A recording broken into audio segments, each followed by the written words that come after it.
This is Kanzenshuu, the podcast, episode 522 for the week of May 18th, 2025.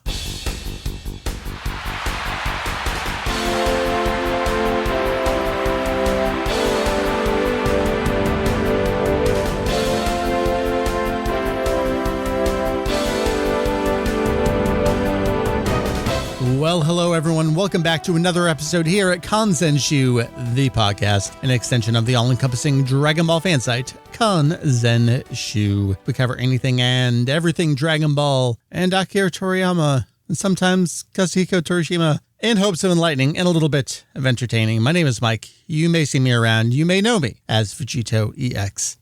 Mike is just fine. Happy to be back with you again here for another episode of the podcast. Again, loving the schedule, loving the content, loving having some pre-recorded interviews that I can edit and have ready for release. Love it, love it, love it. What do we got on tap for you this episode? Well, I am holding in my hands. Hold on, I gotta reach over for it. Dr. Mashirito's Ultimate Manga Techniques, plural here. This is out now. This came out on May 13th. Of 2025 here in the old US of A in English from Viz. Psyched to have this out here. Originally released a couple of years ago over in Japan and originally based on some content that was published over in Saikyo Jump. Expanded, more stuff, great material. You don't know what this is? I would be a little shocked if you're a regular listener of Kanzenshuu, regular visitor of the site. Maybe you haven't heard of the book. All right, fair enough. But you've definitely heard Kazuhiko Torishima, Mashirito. Kazuhiko Torishima, you're going to hear all about this during the interview here. Of course, the editor who, for lack of a better phrase, discovered and nurtured Akira Toriyama there at Shueisha at Shonen Jump. He says himself almost 50 years into his career releasing this book. It's a guidebook. It's a story. It's an oral history. It's a how-to manual. It's an academic textbook. It's a reading companion guide. It's all this and more. It's really hard to describe if you haven't taken a peek at the original Japanese release. We're going to tell you all about it, and who better to have on to talk about this book with me? None other than its translator, David Evelyn, finally joining me on the show. Been looking for an excuse to chat with David on the show. So glad to finally have one. We talked about David's history, just as a translator, as a fan, coming onto this project. So psyched, so psyched to chat with David about this. That is what is on tap for you this here episode. So as I often say, when I've pre-recorded content, without any further ado, let's just get right on to it. I will see you on the flip side to wrap up the episode. I actually have a nice little announcement based on something I was prodding David about. I'm related to Dragon Ball, but you'll definitely want to hear it. They're on the other side of the topic, which we're going to right now. I am excited to welcome to the show. I'm looking for a reason to chat with you. And finally, I have a good reason. It's David Evelyn, the translator of Dr. Mashirito's Ultimate Manga Techniques, which is coming soon in English from Viz, but of course, translator of other stuff. We'll get to it in a little bit. David, thank you so much for joining me here. Well, thank you so much for having me. I've been a big fan of the podcast for I guess decades almost at this point. Oh, God, don't say that. I don't want to age both of us, but I've been a big fan of, back in the Kanzenshuu EX days, I was a big fan. So, and I was a contributor technically sometimes, under my pseudonym. Yeah, who could say what that might have been? Yep. Appreciate exactly. that. Why don't you introduce yourself and what you do? I've said your name. I've said you translate stuff and you got a book coming out, but there is much more to you. Yeah, I'm a Jersey-born, Jersey-located Japanese to English translator. I'm a freelance translator, so I do translation for Viz Media, Seven Seas Entertainment, Kodansha, and a bevy of other publishers in North America. But I'm probably most famous for doing a manga called Undead Unluck and Kaiju number 8. Those are two mangas that I do weekly as a simulpub in Shonen Jump. So if you've ever seen my name or even had an inkling of that seems familiar, that's probably where you've known me from. And I translated this fine book, Dr. Mashirito's Ultimate Manga Techniques. So, and I've been a big Dragon Ball fan for eons. So it was a really it was an honor and a privilege to translate this and be entrusted with being able to do it. So I do appreciate that from Viz Media. What's your background? How did you come to translation? I learned Japanese when I was I started learning Japanese when I was in like middle school, and essentially, I kept passively learning through the years. And then when I was in high school, I needed an extra way to I needed an extra income source. So I took up some jobs, on, at the time, I think it was ProZ. And, like a lot of these, freelancers, I think there was a place called freelancer.com that I actually, got a few jobs from as well, where I just, submitted for translation work. And at the time, my translation work, my English and my Japanese was like not as good as my English, but slowly over time, by the time I graduated from, I think it was community college, I was pretty good because I was, doing, let's say, extracurricular translation, and my fandoms of sort. So I started gaining more experience, and, I have, I had Japanese in my blood. So, it's just kind of like, I just wasn't really good at talking at that point because I hadn't really talked to people, but, basically over the course of like learning Japanese, I developed a penchant for translating stuff because of my specific fandom, which was Yu-Gi-Oh! And I was a Yu-Gi-Oh! Fan for years. And, that actually kind of plays into, Dr. Mashirito, because, of his extensive, history with, purporting Yu-Gi-Oh! As a hit franchise and stuff like that. So yeah, that's pretty much how I got into it. It was just basically, I learned Japanese. I, wanted to do more with it, and there's not really much you can do with it aside from like a few niche corners. I could have worked in a Japanese restaurant, but that's about it. I want to go so many different directions here. One of which is, good Lord, what's it got to be like being a translator these days in today's internet situation, atmosphere, because you're not afraid to share, like, here's why I translated it this way. Here's what's going on in it. Yeah. That just seems like a target, man. How do you deal with that? The way I do it is I did it before, I guess the internet went buck wild, I guess before the pandemic, basically. Yeah. And, I was doing it because I was just like, I don't really I see like people post stuff about like the content of the manga. So it's like, here's some trivia about the thing that's in the actual manga, but they never really go over like, this is why I did it this way, or this is why I did it that way, or this is why, I decided to chop this up and put it here, and this is why I decided, like, no one went over that kind of process. So in my mind, I was like, hey, I can do that. And so, like around 2020, that's when I started like posting stuff on Twitter, because at that point I was just posting that for like food pics and animal pictures and memes and shit like that. So it was a barren wasteland on my timeline. So I just figured like, oh yeah, that's fine. And I guess because I was so earnest about it, like I just like, hey, this is what I'm doing, whatever. I guess people like kind of like, they didn't give me the ire that some other translators got. And also I stay far away from that shit. I don't really engage in that kind of like negative discourse. It's the culture war angle of it. Yeah. Yeah. I just kind of stay in my, I don't want to say stay in my lane, but I just kind of like, I don't know. I'm just here. Like, hey man, what's up? Like, I don't really get involved with any of that. And I used to, when I was like, man, this is really getting me riled up. But then I remembered, because I was, I'm a child of the late 90s, early 2000s. So I was really big into going into forums and starting shit with people back in the day. So sure. I've calmed down. Been there, done that. Yeah, exactly. I've been there, done that. I've calmed down. It's a different Dave. Like this is like Zen Dave. Like we're just not trying to get involved with that. So a lot of people don't bother me. Yeah, exactly. So a lot of people don't bother me about that as they would like other, I guess, translators that put themselves out there. Because I just don't try and bullshit people. I'm very kind of honest to like my, people on the internet. Like if people ask me a question, I'll give them an answer. I'm like, hey, I don't know, or I'm not too sure, or something like that. I'm not trying to hide anything. So yeah. God bless. It's or Den Day bless, I suppose I should say, considering where we are. But yeah, it's got to be something. It's got to be something. So it is interesting. I appreciate you. You've been holding down the old fort on the fandom side of the things, like you're I want to say like the last bastion of like sanity sometimes, but like, I have that on record perfect. I'd like to play that for my wife. I thank you. That's a great soundbite.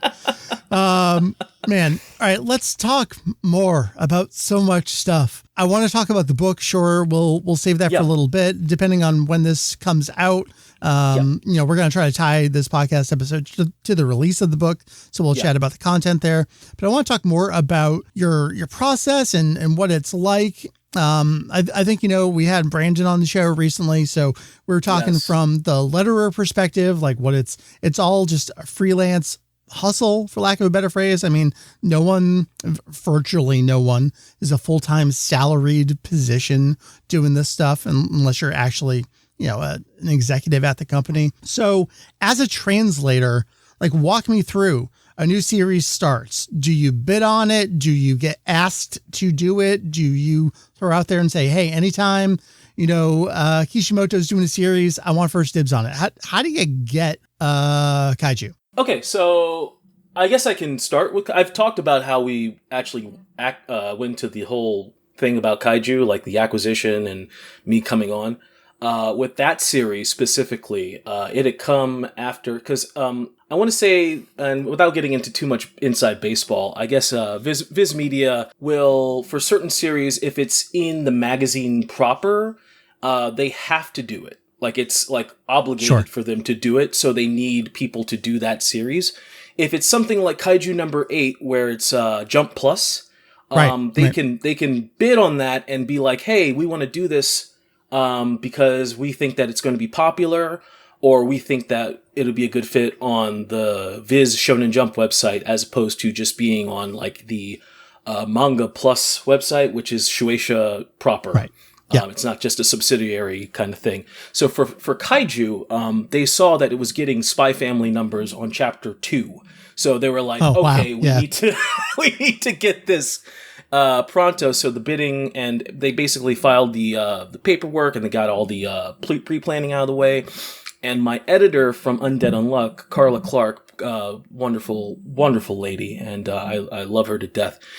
She asked both me and Brandon if we wanted to work on Kaiju number 8. So basically, if you're with an editor that knows you or like has worked with you in the past, they will prioritize that person for certain series that fit with their vibe or whatever. Yeah.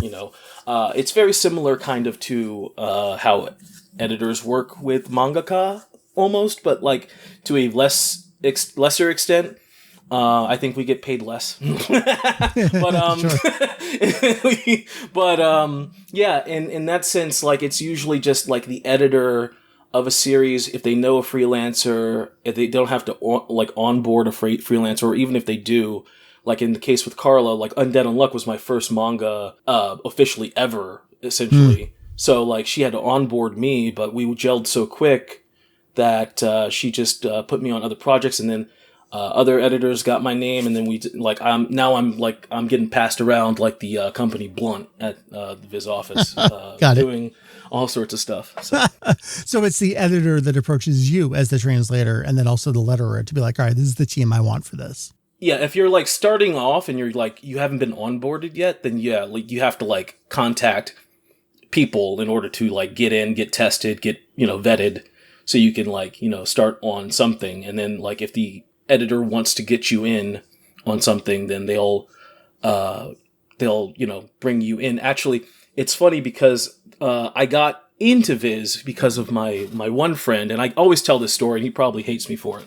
My friend Evan Galloway, he is one of my oldest internet friends, and we used to be big Yu-Gi-Oh fans together. So he kept me in mind all those years, and when he got into Viz around 2000, I want to say 12, he approached me.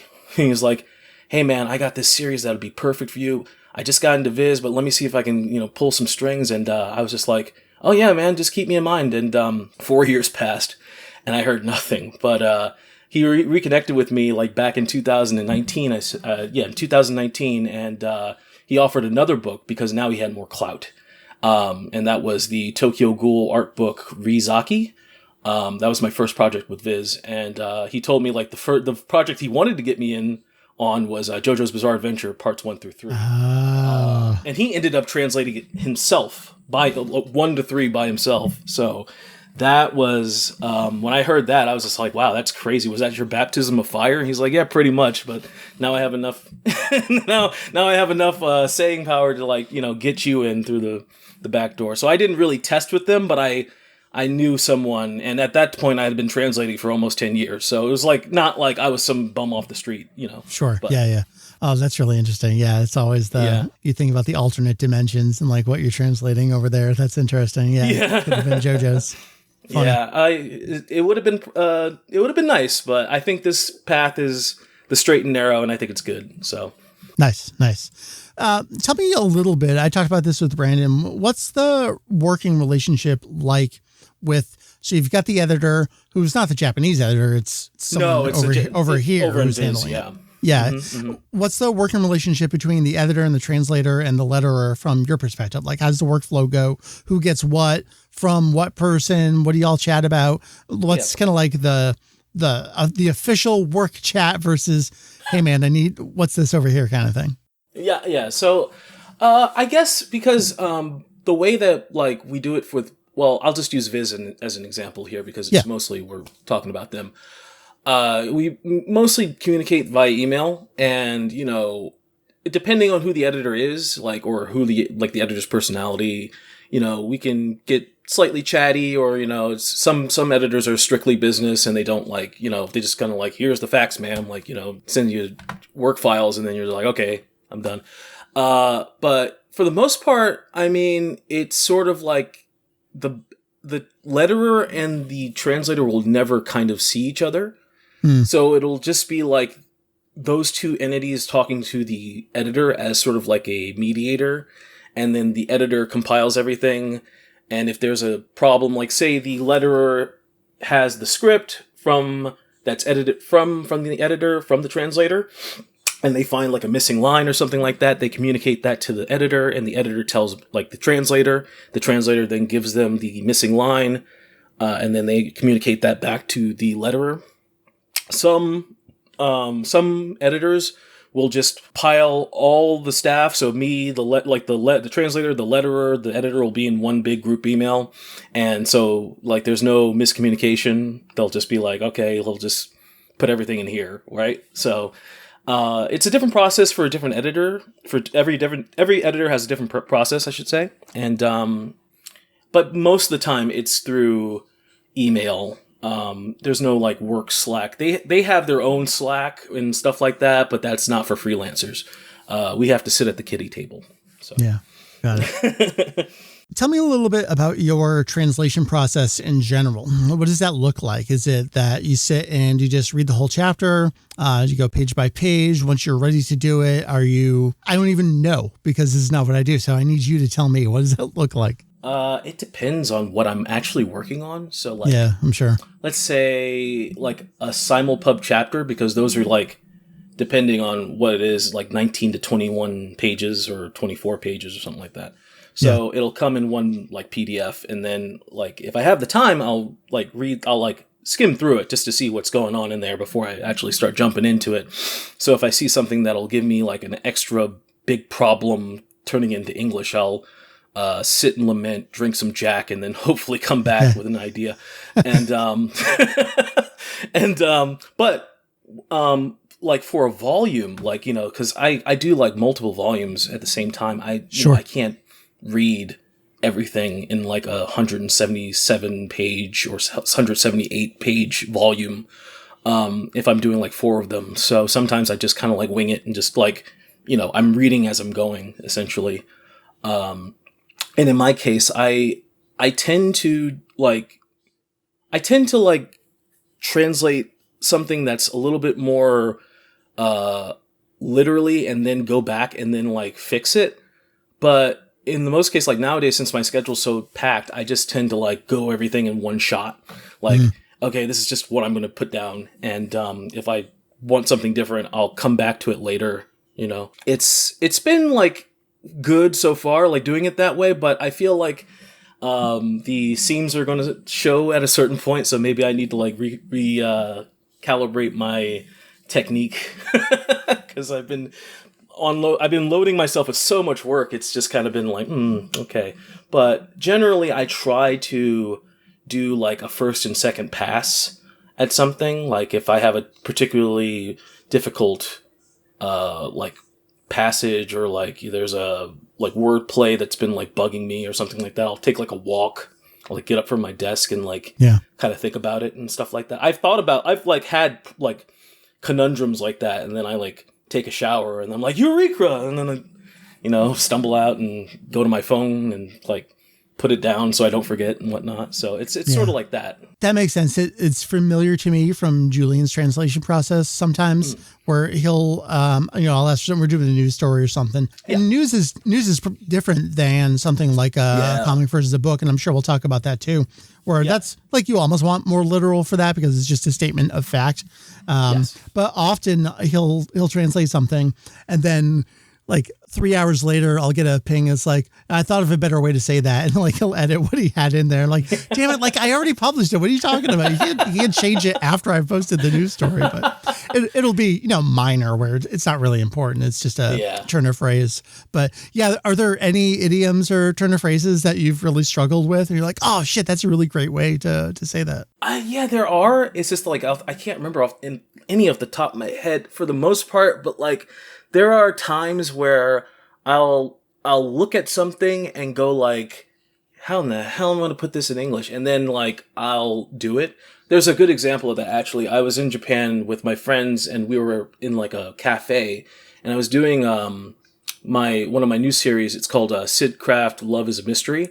And that has it's like a rom-com, so it has a lot of wordplay sometimes. And I was trying to figure out how to... because in Japanese, the subject can be floating sometimes. Like, you don't have to use you don't have to use a subject in the actual sentence. So there was this one segment where one of the characters was saying something, but the other character was interpreting it as something directed towards herself, as opposed to something directed towards another person. So I had to rephrase every sentence so that it was kind of ambiguous as to what. Like, it went from something that was a little bit more concrete, like saying, like, like Sally rolled the ball instead of, like, the ball was rolled by someone, you know what I mean? So I was doing that, and my friends had no idea what the hell I was doing, and I just, like, I was typing, like, oh my god, I'm so fucking nice. I figured out something, and I was just like, oh, I'm so good. Like, I was, like, hyping myself up because I was like, man, I was thinking about this shit the entire time and I didn't want to come back and do it, but I did it in one shot and I was very proud of myself.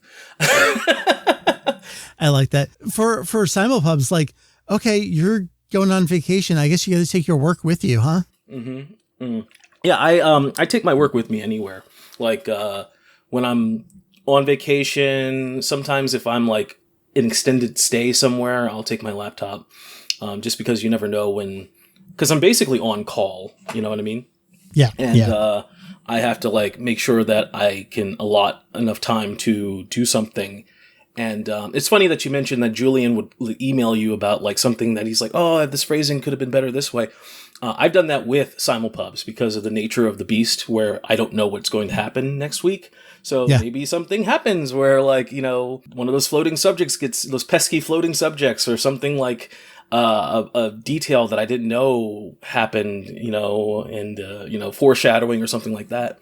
So I'll have to like email my editor and tell them like, hey, can we like get a hot fix on this or something like that? And, sometimes it'll happen and sometimes it'll be like, just wait for the volume releases because, that's when we, that's the for print version. So like, it's like, that's a little bit more important, but sometimes if it's like that, like game breaking, like I'll have to like hot fix it. There was a part in the Undead Unluck where the main antagonist was a giant oni that spoke in like flowery Japanese, like old timey Japanese. So I was like, oh, okay, I know how to translate this. Like, oh, thee, thou, thy, beheth, whatever. So I did that. I submitted it. And then I was like almost a week later, I saw like Japanese fans going like, wow, this character is really cool. He speaks in this 575. I'm like, what do you mean 575? So I went back and I read each and every one of his sentences, and he spoke in haiku / tanka.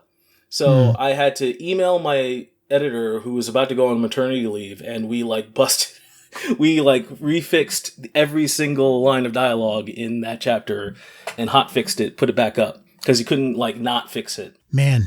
So yeah, that's something, there's two angles there. One is the hot fix. Sure. That's a great way to phrase it for the simulpubs. Yeah. That's interesting. We've certainly seen some of that.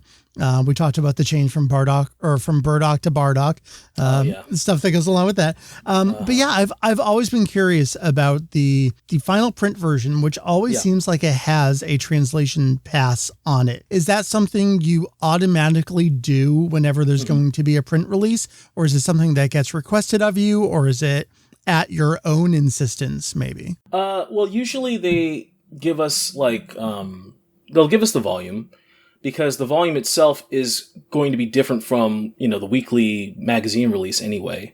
So we have to go through and translate at least the extras, the volume extras. Yeah. So be it extra comics in between the interstitials and stuff like that. And, sometimes they change panels or they change dialogue. So usually the translator should go through with a pass through to see if there's anything different and or something in your original script that might have needed some tweaking or some correction or something like that. So it is at the behest of Viz that, we at least do the bare minimum. And if we can't catch any of the little tiny nitty gritty stuff, sometimes it's just we didn't catch it, because it's just usually the translator going through the volume again and seeing if there's anything different, and if there's anything in the original script that we submitted for the English version that we might want to change. So so it is totally up to the English staff whether or not they make any changes. I could have phrased that better or something like that, or hey, there was this, the grammar wasn't up to snuff here, so we'll change it or something like that. So. Got it. So it sounds like by default, well, I mean, you got to put the book together anyway, so you might as well just do a pass there. Right. And I'm sure sometimes it's obvious, oh shit, there's 4 more pages added to this chapter. All right, well, here we go. There was a manga called Mama Yuyu, and the last volume of volume 4 had 83 extra pages. My God. There were three extra. There were 3 extra chapters. Well, those are always fun surprises, I guess. Oh yeah. It's always fun when I see the official Japanese Jump site going and this chapter, this volume has 15 extra chapters. What? Great. Awesome. Sweet. So you can plot out, okay, where's Viz in the release structure? All right, that's going to be 6 months from now. That's what I'll be doing. Yeah, got it. Exactly. Yeah. So yeah, it's always fun in more ways than one. Cool. We'll start to transition to the Mashirito book, and this is kind of, I feel like a transitional question, but tell me about the difference between translating a manga chapter, which, all right, it's dialogue, but it's panels, and it's not a book. You may be looking at 20-ish pages, more or less, depending on what it is. A V-Jump manga might be 40-something pages, but that's monthly. Then you get a book. How is your process different there? It is radically different, because it's a manga chapter is sort of okay, I can... Basically, a manga chapter, the frame will be exactly the same every single time. It'll be here's your title page, or here's your, panels, and here's your, extra stuff, and blah, blah, blah. So it's really easy to plot out. It's just okay, character name, dialogue here, character name, dialogue here, sound effects, sound effect here, blah, blah, blah. In a book, you kind of have to what kind of book is it? In the case of Dr. Mashirito, it's a guide, and it's not really a prose book. A prose book has its own rules. So I would have to translate that a little bit different, and I have to format that a little different, especially I'll get into it with this book. This book, I don't know if you've ever actually looked at the book inside, but every page is a spread. So like formatting that in a script format is kind of difficult because some of the dialogue... I was thinking about that coming in here. Like sometimes, all right, 3/4 of this page is just manga panels. Cool. All right. But then you've got this like, especially once we get mid and later, we've got this scene from Bakuman, like, okay, that spreads 2 pages. That's all right. Those are panels, but then there's also explanatory text. I mean, it's Japanese design. So you've got these giant splashes down the side. Then you've got this other stylized splash, and then you got straight text, but then it could go into, oh God, there's so much in this book. That's what I was saying. Like, in this book specifically, because he wanted to make Torishima wanted to make a point, is like spreads are important. Like he doesn't call pages, he calls every page a spread, because that's the most important thing about manga, is that you read things via a 2-page spread. So every single page in this book is interconnected like a spread. And there are some pages that have not only like dialogue right smack dab in the middle, but there'll be like sections that start from the left side as opposed to the right side. So there were like things where you have to like, okay, I have to like give direction in this Word document. Like, hey, this is on the right side. So start from the right side here if you're trying to read it. Or if you're trying to like format this, like put this here instead of like putting it on like, right to left as opposed to left to right. It's like, it's all sorts of confusing. So like in the case of like this, like a guide, that's one thing. And also it's also a guide that is written in the voice of Torishima. So I have to like keep that in mind as well. Like he has a very, I don't know how to explain it. His writing style is very, like, well, didn't you know that? Like kind of way. Like he's just it's like, obviously it's blah, blah, blah, blah, blah. And, you have to keep that in mind. And it was something different from when I translated the Jujutsu Kaisen guidebook, the, Gege Akutami. He has a very specific way of speaking where it's like a cross between like someone who has given up on life and someone who is really good at being a troll. So like it's the two kind of dynamics, and you want to like make sure you have that playfulness inside of like the dialogue and whatnot. But you kind of want to be like slavishly literal, but also keep the kind of, voice in there as well. Which can be kind of difficult, just, because it's like a 200-page book, and a lot of it is just, explanatory dialogue, or just like utilitarian stuff. So let's pause and then we'll get into the book. I think listeners of this show probably are familiar with the name Kazuhiko Torishima. But if you're not, Kazuhiko Torishima was Toriyama's original editor at Shueisha. He's the one who, for lack of a better phrase, discovered Toriyama, gave him feedback on his original submissions, and then they launched. Of course, with Dr. Slump and Dragon Ball, Torishima was Toriyama's editor up to the end of the 23rd Budokai. Then Toriyama had 2 more editors after that. But at that point, Torishima went on to even larger roles at Shueisha. He was editor-in-chief of V-Jump for its launch there in 93. He was editor-in-chief of Weekly Shonen Jump itself from 96 to 2001. He was director of business, managing director, and then senior managing director. And then he went on to like the companies above Shueisha. Like Torishima is a guy with a history, man. Like he has done anything and everything. And what's so funny about Torishima is, like you're saying, David, he's got a way of speaking, from what I've gotten, both listening to his voice and from some of the historical things we've translated from Torishima over the years. Yeah. I think too, there's a 3-part series where he talked about the development of the Budokai video games. And there's something about Torishima where he's like, it had to be this. Of course it had to be this. And this is how I do it. And like, what are you even talking about? It's candid and it's matter of fact, but it's also extremely relatable. I don't know, at the same time. So tell me, Dr. Mashirito's Ultimate Manga Technique, stuff that was originally published in Saikyo Jump, then just built upon and expanded. Gosh, just tell me about this book, man. Oh man, this book it's really interesting because he makes it like a point to say like this book is so that you can draw the ultimate manga. So you reading this book will have the tools to, like, it's almost like like a salesman pitch. Like the entire thing is sort of like pitching you like this, all of this is what works. I've had it done. I've seen it done, so you can do it too, kind of thing. And it's just wild that his process, like he was like originally, I don't know if you've ever gone over this on like the podcast or anything like that, but he said like he didn't even like manga. Like, yeah. Like he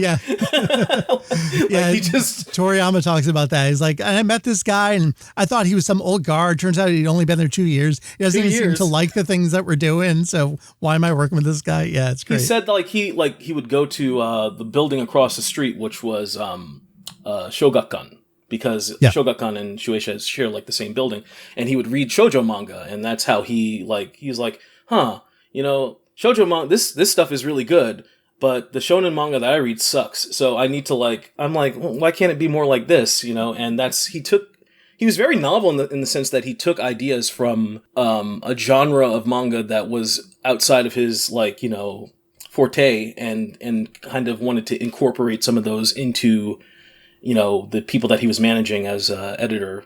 So that was also interesting to, like, just to read that in the book, like when he said that. It's interesting in particular for Dragon Ball because, of course, then the next editor, Yu Kondo, also came from editing shoujo manga, shoujo magazine. So there's just like some continuity there. That's really interesting. Yeah, he goes into more detail about it with Video Girl Ai, because a lot of the, like just the art making and a lot of the signs, like visual language of that manga lends itself more towards shoujo manga as opposed to like your typical, at the time, shonen manga.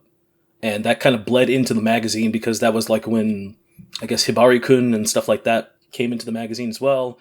So the landscape of Jump was changing drastically by the day. So yeah. Got it. Well, so let's talk about some of the folks. Obviously, Toriyama's in here. We've got an introductory comic from Toriyama. Yes. We have an interview with Toriyama, and then obviously Torishima talks about Dragon Ball and Dr. Slump, and even some of the prototype works, like I think Dragon Boy and stuff is in there. The flow of the page, the spread from Toriyama, like how your eye is like visually cued from panel to panel. Obviously, Toriyama's a master of that, so Torishima talks about that. So, yeah, let's talk about some of the Toriyama stuff. But before that, tell me about some of the others. Masakazu Katsura, Toriyama's BFF. Obviously, we've got Video Girl Ai. We've got, Zetman. Their collaborations, Sachi-chan and Gia. I don't know if that stuff is mentioned in here. I actually don't remember. He only, really mentions Video Girl Ai. He doesn't really, he just mentions, I think he mentioned Zetman in passing. But it's mostly just like Video Girl Ai and the prototype for Video Girl Ai, which was Dene Shoujo, just like the one shot he did, I think. So Katsura is there. Then we've also got Koji Inada.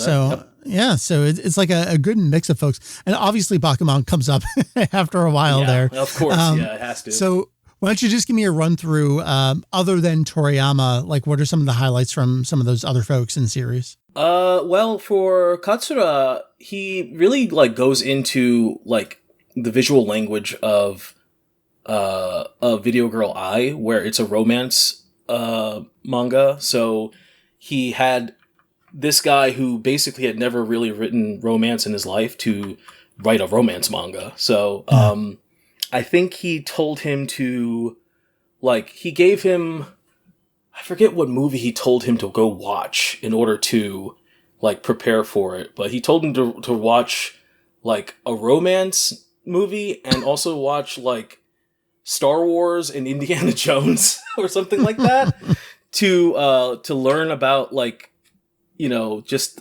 structure of, a story and stuff like that.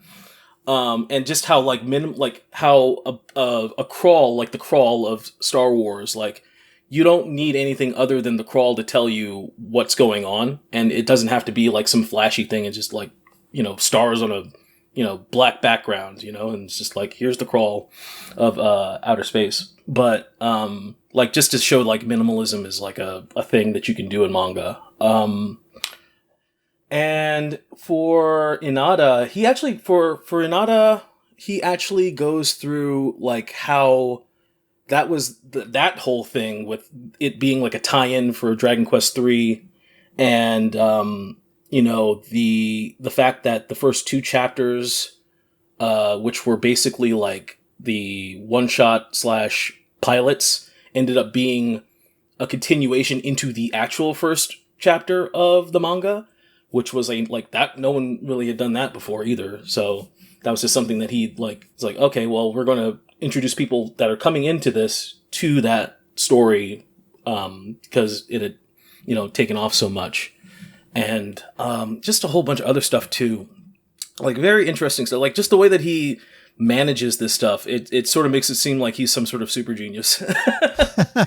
Well, of course, I mean, he's the one telling the stories for the most part, so it's always a little bit filtered through the lens of Torishima. I guess for folks who don't know, we're talking about Torishima Mashirito. Hopefully you've made the connection by now, especially as a Toriyama fan. Torishima Mashirito, it's just the name backwards.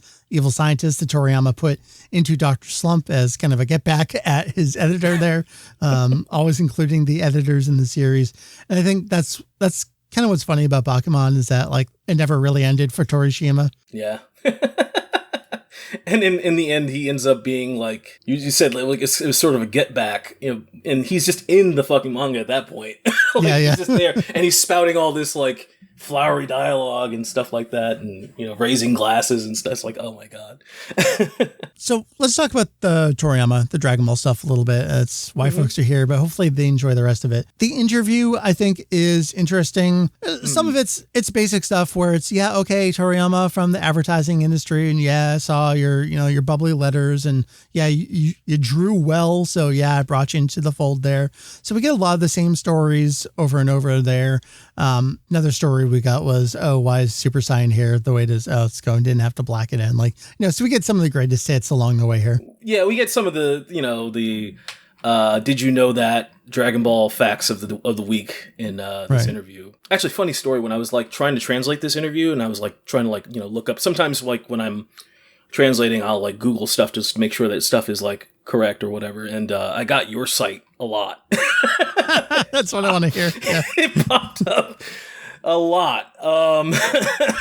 So I was trying to like avoid that. I'm like, I don't want to like accidentally like copy your homework or whatever. Sure. Yeah. So, but yeah, it was basically, it was like the basic stuff. I think the most important thing that happened to me personally was that when they started talking about Kazuki Takahashi, because he just recently died as of that interview. And here we are like a year later, and, Toriyama's, passed away as well. And, like those were 2 big influential people in my life. So when I got to that part, I kind of like started getting a little choked up, because I was like, oh my God, I don't know if I can get through this today. That might take a little bit of a break. Is this the part where they're talking about like they don't want to be late with a manuscript? There were only 3 of them. It was Takahashi, Akimoto, and Toriyama. Yeah. Let me see if I can find it. Akimoto-san, Takahashi-san, and him. So that was the 3 people that were they were the manuscript being late would inconvenience other people. That's why they didn't want to be late. Yeah. They're thinking about more than just themselves. Although it's funny because, I mean, we know that Toriyama would wait until the last second, like, okay, I have to have this manuscript flown out at the last second because... Wasn't that the anecdote in this where he had to basically, like, bike to the airport? Or was that, like, the Dr. Slump thing? I can't remember. It's, like, conflating in my head. Oh, no, it's in here. Yeah, I'll deliver my manuscript by car to Nagoya Airport. There we go. I knew I was, like, not... Like, I remember it in that, but it was also in Dr. Slump where he was like, oh, I'm late with the manuscript, and he had to, like, ride on his little bike.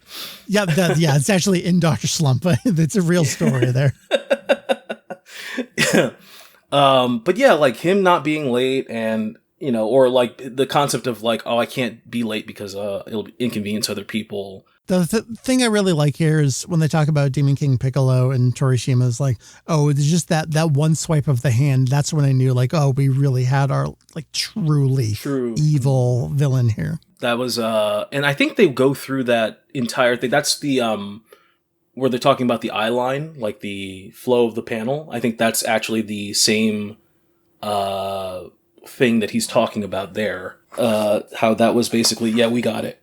We nailed it. That's it. Stuff like that. And also like, just like how they switched gears, because of like, the drooping sales, drooping, viewership or readership, I should say, of the manga at that time, where they kind of made like a comeback, which is very rare nowadays for like a manga to make that kind of like reversal of fortunes. Because usually once they think that you're on the chopping block, you're on the chopping block and there's no real recovery. If you don't get it within 3 chapters, or like if you're already going, if you don't get it between like these certain chapters, like a certain number of chapters, they're just gonna give you Das Boot. So it sounds like you get 3 chapters, or you get a volume, and like that's it. Yep, essentially. And if you don't, then good luck next time. They talk early on like, hey, we're ready to go with this, and you had the first chapter. Said that we'd already picked up the series with the second chapter, Virtually Unseen. Right. And it's like a road movie early on, and then you get training. Yeah, it's just the continuation. Right. That's right. Right. I remember that now. Like Alice in the Cities. That's it. Right. They just wanted to go with like, all right, we're just going to be on the road and we're just going to be traveling and blah, blah, blah. And then now we need something like, okay, what are we going to do? Dragon Balls. All right, sure. Yeah. It's funny you mentioned Alice in the City. So the funny thing about this is like it has its own footnotes in addition to like what we would normally do on Kanzenshuu, where we give you the translator notes. So like this has its own notes built in. So you're not just doing the actual dialogue, but then, you got all these other notes along the way too. Yeah. And there was a lot of them too, sometimes. And not just for this one interview, but like every other interview as well. It's just like, okay, there's a footnote for this. There's a footnote for that. Oh my God. Mm-hmm. They had a bunch of them in here that I was like, oh, thank God there's a footnote, because explaining, like, just having that there, like in some other books, they wouldn't have a footnote and it would just confuse the reader. They're like, Google it on your own or something, But yeah, this interview was interesting just for the sake that it was like was it the last interview, I think, before Toriyama passed away with Torishima? Definitely with those two. It's probably one of the last longer form things in general. Gosh, now that I think about that, this book came out in 2023 in Japan. So July 2023. So yeah. Mm-hmm. That's crazy to think about. I mean, we had a Sandland Q&A for when that movie came out. So, I mean, that was a fair number of questions, but this was like a lengthy chat. Yeah, this might be it. Yeah, this might be the very last thing that those two had really like sat down and did anything about. Like when I got offered the book, it was like not long after Toriyama had actually passed away. So I was still like in the process of kind of mourning when I got the offer, and I was just like, I accepted it out of like, the momentum of just like, being kind of grief stricken. But I'm really glad that I actually did it, because I feel like it's something, because Dragon Ball has been like a really big part of my life forever. So, and I've never worked on it in any like capacity, and this is about as good as you can get. So first time is the best time if I'm going to be a little conceited. But I had some questions about almost like the production of the book in some ways. I'm not sure how much you know / and or can get into.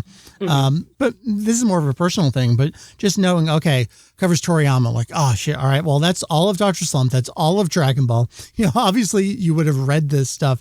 But when it comes to like Katsura or Inaba's stuff, or then all the Bakuman stuff, did you reread anything for this book specifically? So for me, I haven't read Video Girl I in probably 10 years, but I have read Inaba's stuff. I have read The Adventure of Dai recently, like super recently. So it was like kind of more fresh in my head. The problem actually came when I had to reference stuff that was in the Japanese version of the page, because all of the pages in the English version are going to be replaced with the English version. So some things aren't going to line up, right? And that was like specifically the case for Video Girl I, because there are two versions. There's one that was like done in like 1999, and the other one was done more recently in like the 2000s. And both of them look different from the Japanese version. So I was like kind of in a kind of weird spot where like, do I translate this to the Japanese version, or do I translate this to the one of the many English versions that I found that I could like reference, you know? And what I ended up doing was like, I did kind of like two passes where I like tried to sneak in stuff from the English version into the manuscript, where it was like more so referencing the English page. So like you would have a visual connection to it, as opposed to just describing what's on the Japanese page and then having my editor just kind of like, okay, well, you handle it, you know? So I took that like a little extra step. I tracked down a copy of Video Girl I on the Internet Archives, and I referenced I referenced some of the pages. And I don't know how that got further shaped, so we'll see how that happens. Got it. Okay, because that was part of my question too. Is like, okay, there's all these sample manga pages, and for things like Dragon Ball, like, okay, yeah, they've released it. So my question is going to be, do they just put that literal page on there? The reason I bring this up is, I don't know if you remember this, but when a visual history came out for Dragon Ball, which was a re-release of Kanzenshuu 1 in Japan, had new English translations of certain things. The example we always point to is when there were translated panels from Nekomajin Z5. Like, technically Viz translated that one chapter, but they didn't translate the rest of Nekomajin. And that dialogue is different from what previously came in Viz, and that's never been translated. So like we have this, you know, pet theory that there's some Viz translation of Nekomajin just sitting there waiting to be released. So clear this up. Like, how does this work with all these sample manga pages? I will give you two examples. The first involves Dragon Ball, and it was because in this book, Torishima references, I think it's like the 23rd Tenkaichi Budokai, or one of the Budokais, but he references like the sound effects and like, you know, the color, like, you know, the color of the font and the boldness of the font and stuff like that, but it's completely different in the English version. So I was basically like, okay, I'm going to try my best to describe the English page, but also like put like notes here and there going like, hey, this is actually bold in the Japanese version and it's not here. So it's kind of like there's a disconnect between what Torishima is saying in English and what you are seeing on the page. So that was like one of those things. And I was like, oh, maybe if we retranslate the page, could we like, if we do that, then that would like make things a lot easier. But I never really heard back from that, so that was like completely left to my editor. And the second example involved Adventure of Dai, because Adventure of Dai got an English release, but only up to about, I think, volume 5 or volume 6 or something like that. Yeah. But they start referencing stuff that's in like volume 30 or something. So those pages, those panels specifically had to be translated. So I had to translate those pages and those panels, but completely separate from the actual. It didn't come from anything. It just came from the book. I was just translating that dialogue and then trying to cross-reference from like, I guess the anime that had just come out, because they got that far. So I just like tried to cross-reference what they were doing. If there was something they did that I agreed with, I'm like, oh, okay, maybe I'll just like use parts of that. If not, then I'll just be like, okay, I'm just translating this on my own. So, like, in that case with, like, Nekomajin Z, that's probably what happened. They just kind of, like, translated it, like, just the panel, you know, with some, like, context and whatnot. So that's more likely what happened, is just like, oh, okay, we just have to, like, this has to be translated because it has to be in English. So, So you're saying there's a chance that there's an Majin Z completed translation kicking around somewhere of it. There's probably, how I think it was the guy who translated Astro Boy, or no, not Astro Boy, I'm sorry, Tezuka's stuff. He had like a full translation of Phoenix. So yeah, just like ready to go. It's just ready to go. It's just, we gotta find a publisher, guys. Don't worry about it. We talked about this a little bit, but in general, like, what's your takeaway on Torishima? I think he is a fascinating human being.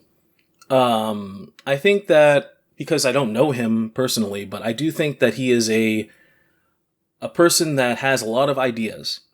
Yeah. They might be they might not be the best ideas sometimes, but they might be ideas that lead to hits. And he's proven enough that he can do that. Like, sometimes he's like completely off base, like with One Piece. And I don't know if listeners know about that, but like, he was famously not very keen on One Piece.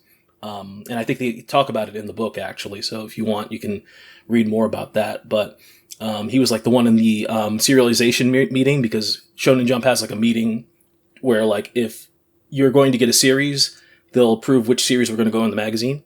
And he was one of the guys who was just like, yeah, no, I don't think this is it. Like, and I forget his reasoning, but it was mostly because of like, I don't know if it was like, it wasn't because the art was too crude or something like that. It was some other reason. I think it was like, there's too many ideas or something like that. I can't remember, but sure. If I were to look inside the book, I probably could remember. But yeah, he's been on base more times than he's been off. So I mean, and also he has had ties to, two of my favorite series. So I can't. I have to like, he's a guy that has his foot in everything almost. So. It's a really career-spanning book. I mean, from his early days with Toriyama, editor-in-chief of Weekly Jump, it even goes through like some of the later stuff. He touches on AI, and I like to think he's on the correct side of the argument there, which is I want to say so too, but does he? I know he touches on merchandising a little bit, because there's a section all about like royalties and stuff. Oh yeah. One of Torishima's biggest things was. I've got the phrase for it somewhere, but he's got like his own patented phrase for it, where he's like, you do the manga, you do the anime, you do the video game, and we're all partners. It's like this 360 multimedia like style of thing for him. Does he touch on that anywhere else in the book? Oh yeah. I mean, like, well, usually he keeps everything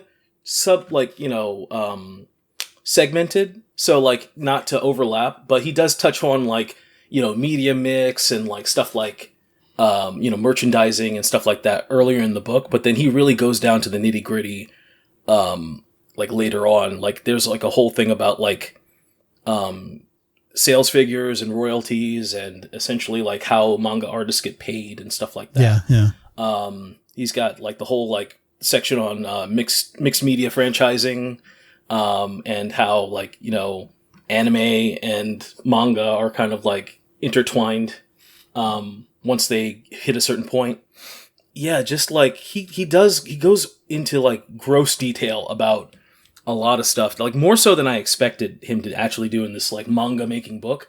I agree. But that just shows you like that's part of the manga making process, I guess. It's good to understand this kind of stuff. And I think that actually a lot of people who think they know how manga and anime work, like financially, will kind of take away a lot from this book. Because he does go into a less biased view of like how sales figures work for manga and stuff like that, and how the advent of the internet and stuff like that. He goes into like the English Shonen Jump at a certain point. I saw that in there. Yeah. He goes into like there was this pirate site called Crunchyroll, and we struck a deal so they could broadcast Naruto. And that was one of our ways to try and combat pirating and stuff like that, and especially with the launch of Shonen Jump and blah, blah, blah, this, that, and the third. But he goes into more things than you think. Yeah. What I love about him is, especially the last decade or so, he seems like he's gotten just very candid and very open, like stuff that would normally not be spoken about. He's like, yep, this is how it's done. This is how I did it. This is what I was thinking while I was doing it. I think that's just critical for us to have. And so to get something like that direct from the source here, I don't want to say it's unprecedented, but it's unusual. Well, because he's had such a storied history and he's had such this big spanning career that goes from like almost three generations now. And he's just kind of been involved with all of it. I mean, I think he just feels like he can just say it because who's going to stop him? You know? Right. He's not, like, who's going to stop Torishima from like having a candid interview about like how he, you know, saved Dragon Ball or how he saved like series from flopping or whatever the hell, you know, how he like, you know, was directly involved with like distribution sales and stuff like that. And, you know, he goes over like the printing process. Like he like, you know, these are the slates that we use to, you know, print like Weekly Shonen Jump issue 28 from like, you know, 1997 or something like that, you know? So who's going to stop him? But I think it's great because we need more of that. I think we need more transparency like that, and especially Japanese sources that are so prominent like him. And to get an English language release of this, how did that come about? Was it, do you know anything behind that? I don't know exactly how the nitty gritty of it coming to the States came about, but I'm pretty sure maybe it was like in production before before Toriyama actually passed away.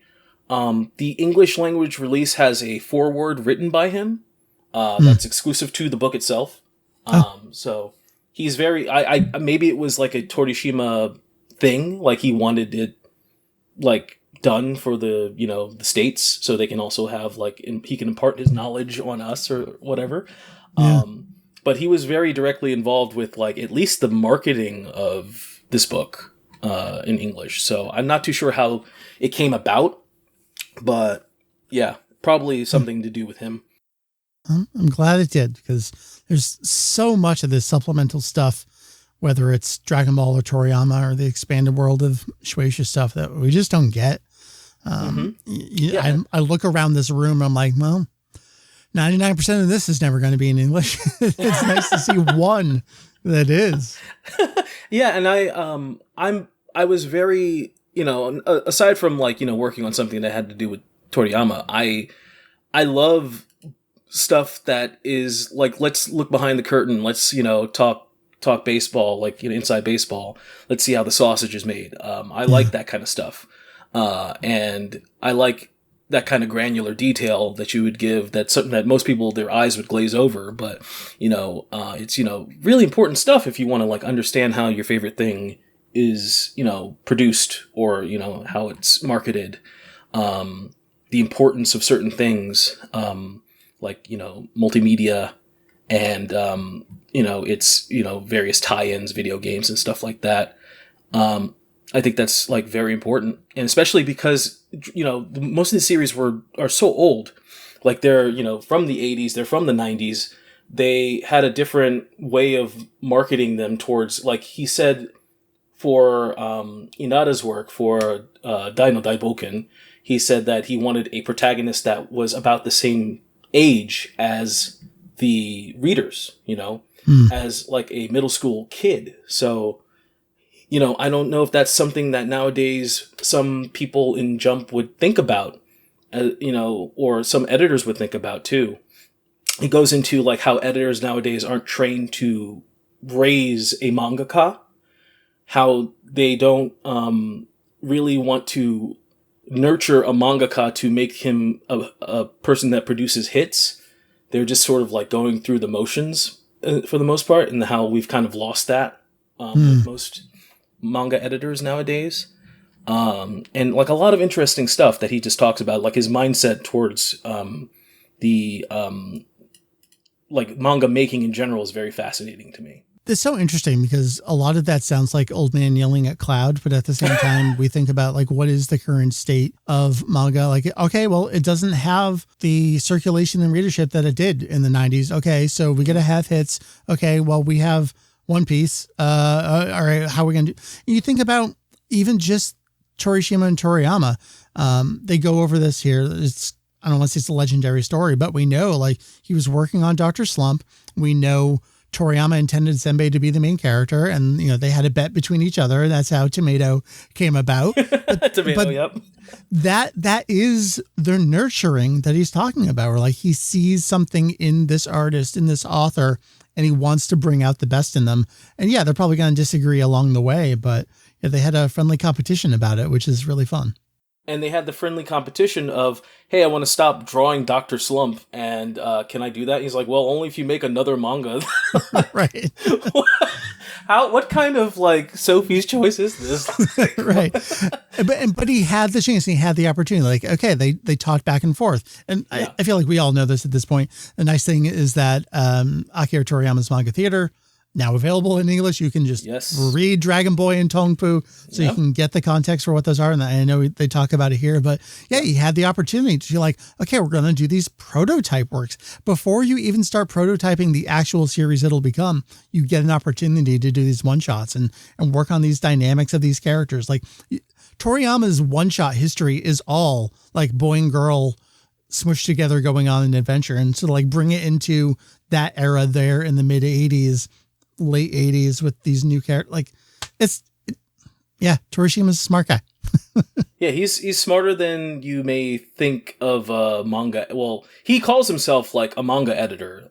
Like he doesn't, before the president, before the chairman, he's a manga editor.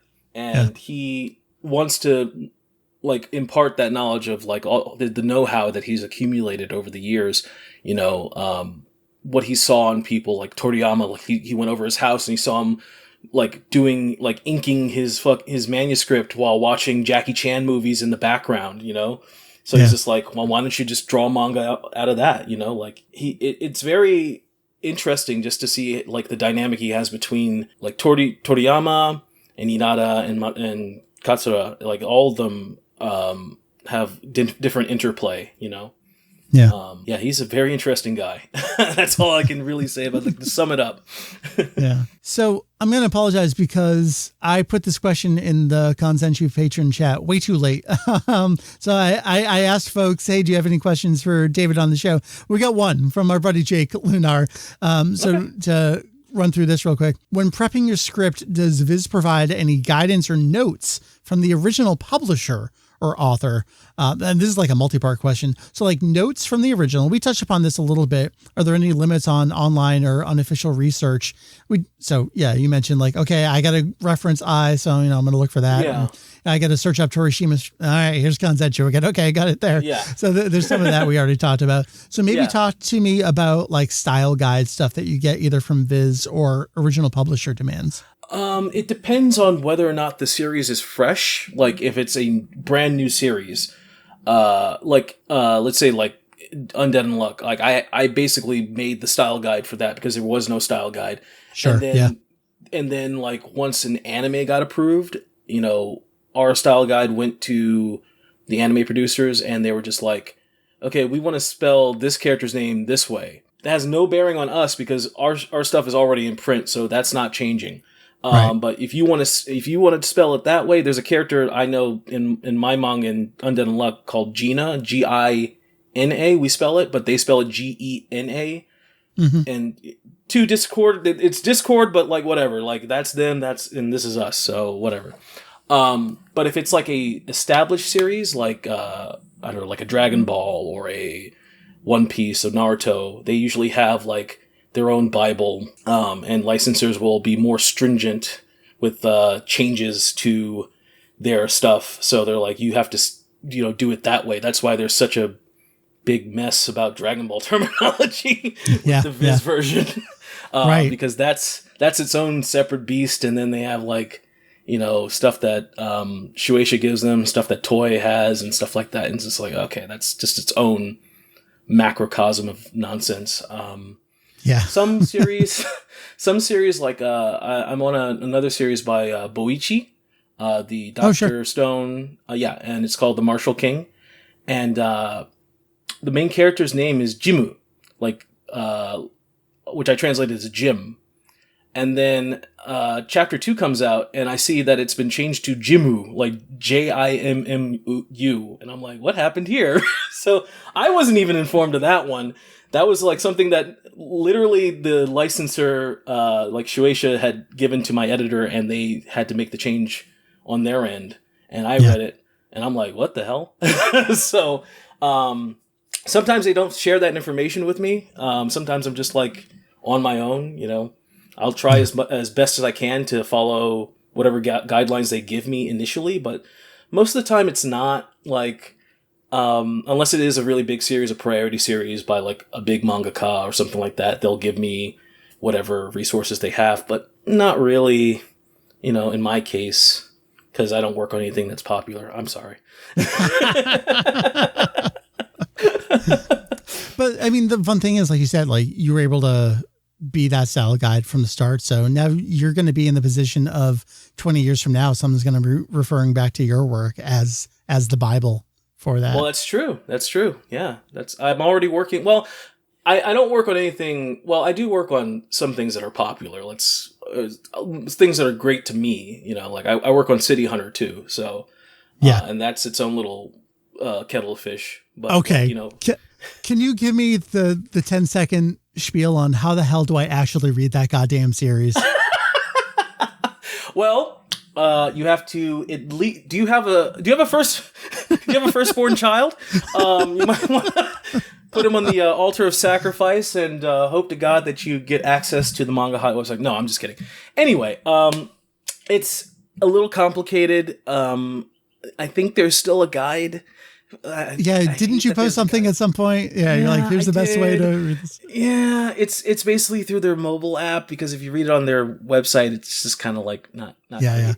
You have to like get points to unlock additional I know. allowances. All right. Well, I'm not going to put you on the spot for it. I'm just no. I will say that it is. They know it's complicated. They know it's a little obtuse to read their stuff, but I have been talking to them because I work very closely with the license holders, comics. So they know I've given them my advice, free advice. And so they know, and they're working on it. And hopefully within the next year or so, we'll see some stuff and you can actually read the version I've been working on so hard. Cool. I mean, that's the interesting thing about chatting in this field is there's certain things where it's like, please don't ask me that. Please don't ask me that, because it's more like I just don't know. I'm sure that's more frequently than not the accurate, honest answer. Yeah, I would like, I'm totally like forthright with whatever I say. I just don't know sometimes. I'm just like as in the dark as most people. So yeah. So I guess my last question for you, and again, apologies, I was hoping to get more from the chat, and then I'm like, oh shit, we're already chatting. It's been half an hour. I should probably ask people, and then now it's late. So that's fine. Is there something that you never get asked, or you wish people asked you, or you think people just have no clue about this and I never get an opportunity to mention it about your job? They don't. I mean, the thing is, I tell people I'm a manga translator, and they just like assume 15 different things at the same time. They're like, so you redraw the manga? No, that's a letterer's job. Oh, okay, so you print it? Like, no, that's the print distributor's job. Like, people don't really understand what a manga translator does. It's like, I take the dialogue, and I take the sound effects, and I take every written element, and I try to translate them into English, and then I give them to other people. And a lot of people just don't understand what my job is, or manga translator, or translator's job in general. Some people think that I'm an interpreter. That's another thing. That's really cool. So I think in general, just like people don't really understand what my job entails, or like, what goes into translation. And that's kind of like one of the reasons why I wanted to like kind of bring that kind of to the forefront when I'm like talking, online or anything like that. It's just like, here's what I do. Here's how I do it. These are the facts, blah, blah, blah, this, that, and the third. Like I try to make it more accessible. It's a very Torishima logic, like just boil this down and make it like understandable and easy to read for people, Yeah. I think I take away from that too. You do embody Torishima there a little bit. It's like, I want to share my knowledge about this. I want people to understand what the process is. And I think like really I think after I translated the book, I actually went on kind of like a tweet thing where like I was explaining things kind of like Torishima would. Yeah. Like there was a page, I like broke down a page kind of like Torishima would, and I'm just like, oh my God, I've been translating this book too long. Because it was a very tight, it wasn't a tight deadline, but like it was tight for my schedule. I had to do it in 3-part chunks, so it's like, oh God.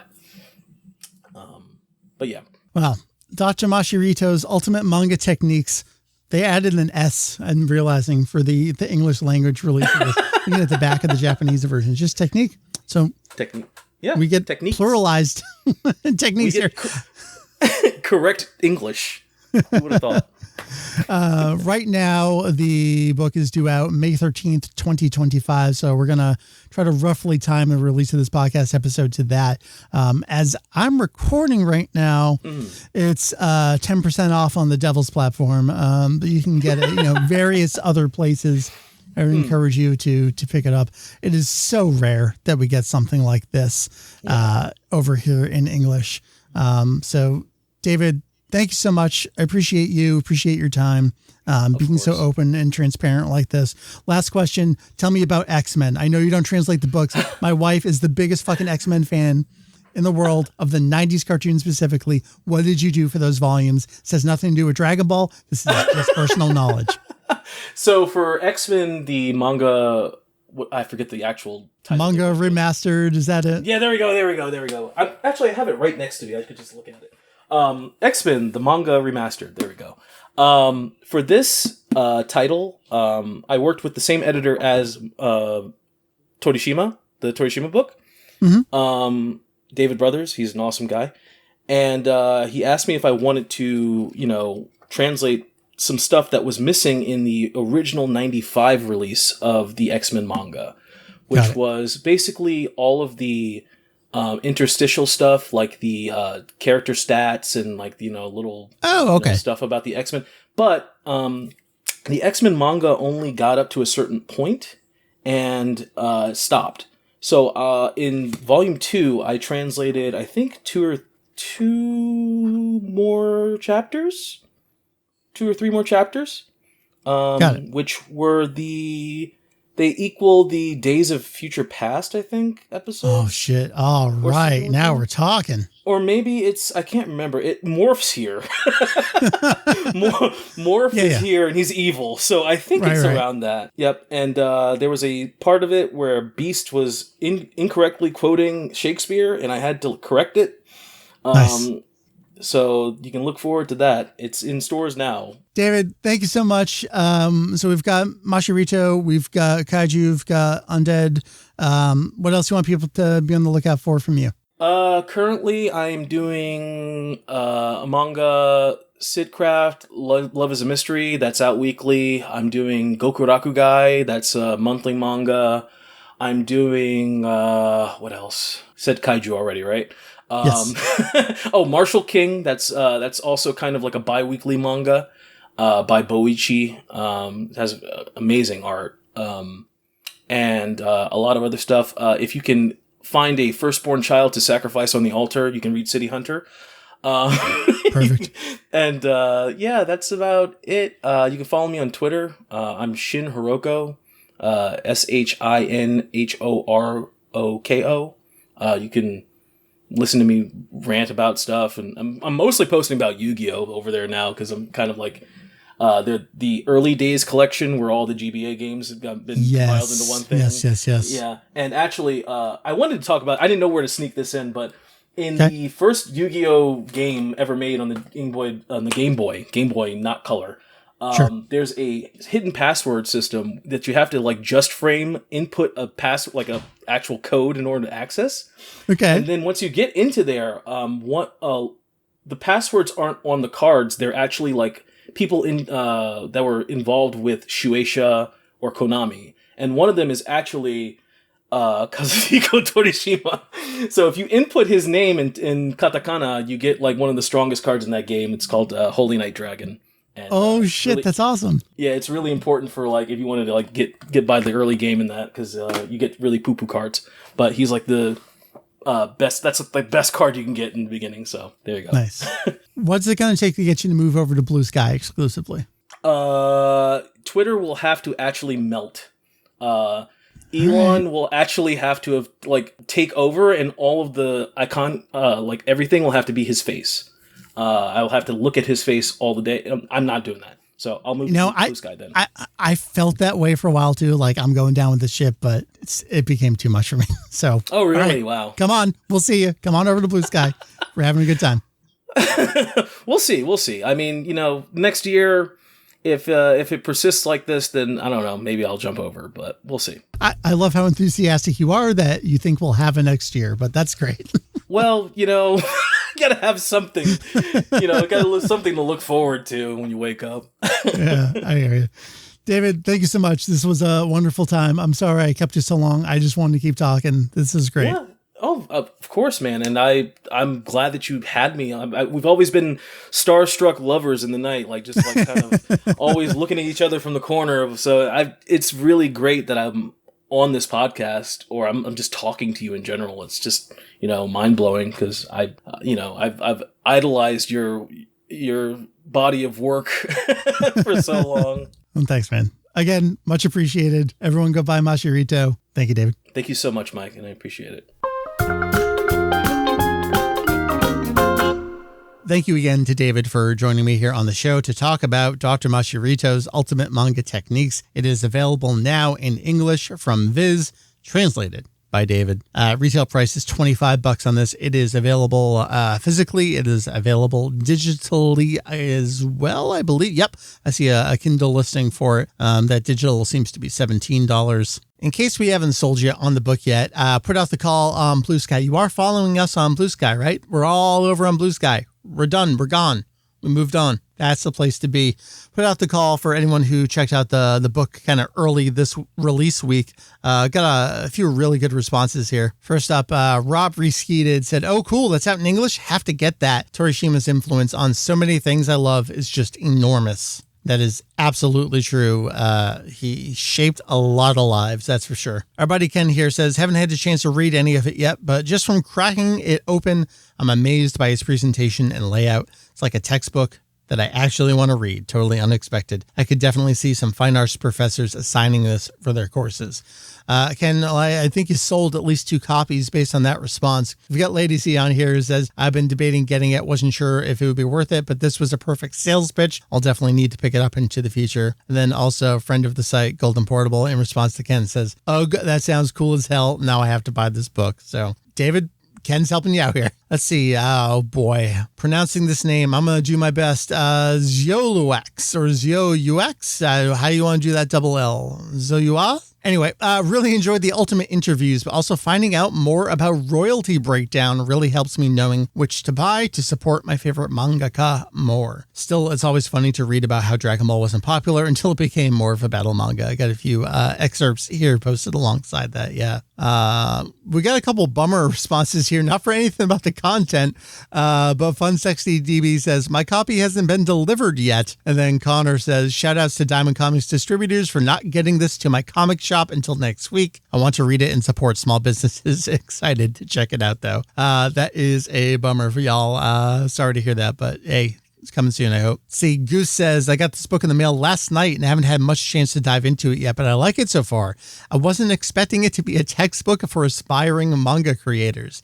The business aspect of the industry that the book promises to delve into fascinates me. I'd be lying if I said I haven't had thoughts of creating my own manga one day. Maybe this will be the push." Goose, I think anything and everything you want to know about creating a manga is here in this book. That is for sure. And then as of recording, I think I got one more here. A friend of the show and guest of last episode, Vaughn, says, "I have a strong big love moment for the fact that Bakuman is quoted and used as a reference in the book. I don't have the English version though, because shrug." Well, of course. Thank you everyone for your responses. That's great. Would love to continue even if we can't share them on the podcast because you're already listening to the podcast. Please keep skeeting at us. Let us know what you think about the book. Anything cool you've learned. That would be great to hear. Very excited and interested to hear what y'all have to say. And gosh, a real good compliment. Again, I continue to this day have people tell me online and in person, I didn't know Viz released Akira Toriyama's Manga Theater. Yes, the 3 blank piece theater volumes compiling most of Toriyama's one-shots. Those are available in English, translated by other friend of the site, Greg Werner, a few years back. So if you're looking for some Toriyama adjacent things to pick up and you haven't gotten around to it, pick up Ultimate Manga Techniques and pick up Manga Theater as well. The thing I wanted to help announce, if you haven't seen this, I was prodding David a little bit, but David has also been translating the original City Hunter manga. If you are a fan, an aficionado of the Jump brand of manga, perhaps from decades ago. You might know about this series. You might be interested in this series. The first 10 chapters are pretty, I don't want to say pretty easily available. They are available on the Manga Hut app and website. And as we were joking about a little bit there, before you can read any further, you have to jump through a whole bunch of hoops to get points and energy. I don't want to say it's like a gotcha to be able to read manga, but it's pretty damn close to it. It's not the easiest thing in the world. Well, if you haven't seen the announcement, they are in fact putting out physical releases of the City Hunter manga. They're going to be putting out omnibus editions. So psyched for that as well. That first volume hits September later this year. And then it looks like they've already got a second volume scheduled for January. So, these are both a little bit of a ways off, but they are in fact coming. Great to see that. So, want to read more of David's work? Well, you've got a variety of series that you can be checking out, both digitally and in print. So, hey, David, props to you. Well, what do we got on the horizon for the site? Well, we've got another interview coming at you. Should be in 2 weeks from here. Another person doing an official translation of something Dragon Ball related. If you follow our Patreon, you've actually already seen the schedule for upcoming episodes. I haven't announced any further past this one, though, so that's the last tease. But we got plenty more coming. We know on the horizon the Daima pack for Dragon Ball Z Kakarot is coming. I will reassemble Randy and Ken at some point. Looks like July is when that first pack is going to hit, so it'll probably be late July by the time we get to that. July is going to be here before you know it, though. Other schedule things to talk about. As you're hearing this, we didn't have a cart stream this weekend. We are also not going to have a cart stream the following Saturday. That is Saturday the 24th. But I think we're going to be back on for some kind of stream Saturday night, the 31st. There will likely be some Capcom versus SNK2 matches going on that night.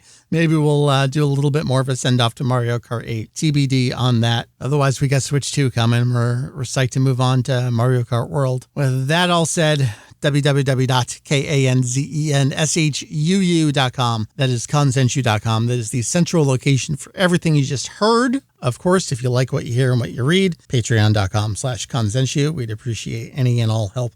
Just keeping the lights on every month here. There's also grabyournearest.com, aka twitch.tv/VegitoEX. We will see you most Saturday nights, but again, the next time we will see you should likely be May 31st. So stay tuned and or go back and watch some VODs. The last one that's up there is probably a pretty good one. I think that's it. Thank you once more to David. Thank you for all y'all who responded over on the Biskies. My name has been Mike. I will see you next time here at Kanzenshuu, the podcast. Thank you as always. Later.